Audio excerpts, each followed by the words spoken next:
Okay, so I've made a mozzarella stuffed pizza crust with double O flour, fresh basil, garlic powder, chili flakes, salt, and basil, fire roasted tomatoes, and red bell peppers.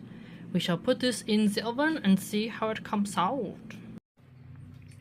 Alright, so the crust kind of let the cheese out, which is kind of funny, so my attempt at having stuffed crust didn't exactly work, but it still looks mighty fine. Here you can see the, like, how some of the cheese was supposed to be, like just stuffed inside and not leaking out. Absolutely fantastic. I really do like the double O flour, I must say, and the fresh basil is so aromatic. Hopefully you can try it too.